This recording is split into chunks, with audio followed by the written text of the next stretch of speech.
non-interference in the internal affairs of another state. But they reminded themselves also of another. The OAU, apart from the charter, has a resolution which I helped to move in Cairo in 1964. The borders of Africa are very artificial. Most African states are not natural entities. Like Tanganyika, they're a collection of tribes, and the borders don't make sense. Some of the borders are a straight line. Our former rulers took a straight line and argued where, say, put it there, but move it back there. And they moved and moved. Those are the kind of borders we have. And they cut tribes in between. So in Tanzania, for instance, 60% of the Maasai, you have heard of the Maasai, 60% of the Maasai are in Tanzania, 40% are in Kenya. On our southern border, the majority of the Makonde are in Mozambique. But we have a large part of the Makonde in Tanzania. At present, we have on the border with Rwanda, we have 600,000 refugees or 650,000 refugees from Rwanda. But actually, they're among their own people. They've just crossed that invisible border there, and they are living with their own people on the other side of the border. And some of us felt, and I felt particularly, that those borders, although they're stupid, we must keep them. We must not try and play about with them and say, disentangle them. Disentangling those borders would be a mess. Africa could just go into flame if we tried. So I moved that resolution in Cairo, 1964. Please respect the borders which we inherit from colonialism.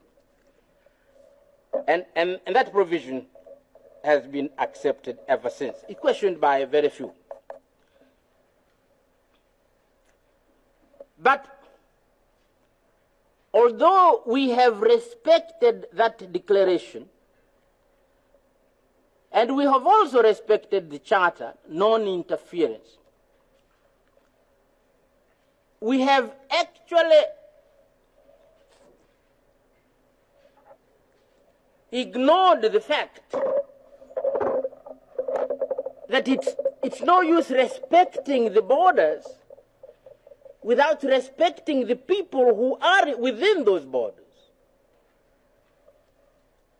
We have paid scant respect to what happens to our own people within the countries in those borders. So sometimes we expel them, and recently in Zaire, now I'm going to talk to Zaire about Zaire.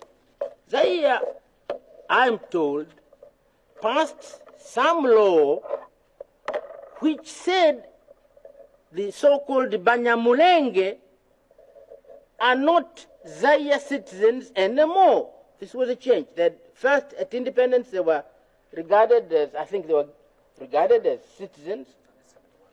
And then later, a new law was passed which denationalized them.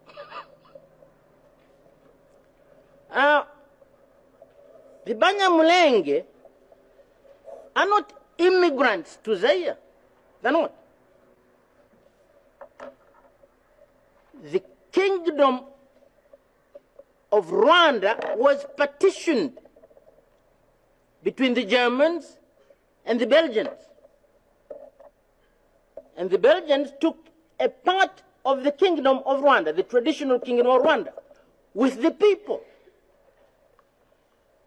So when we say respect that border, which was agreed between the Germans and the Belgians, we must also be saying respect the people whom you received under that partition. You can't turn around and say, we no longer want you. You are no longer citizens of our country. what are you going to do? Are you going to return them alone, or you return them with the piece of land? You can't say go home. Home where? We couldn't in Tanzania get fed up with the Maasai and say the Maasai go home to Kenya. Kenya is not their home. These are Maasai of Tanzania. And my friend Moi can't, for some reason or other, get fed up with the Maasai of Kenya and say go back to Tanzania. That it's not back to Tanzania.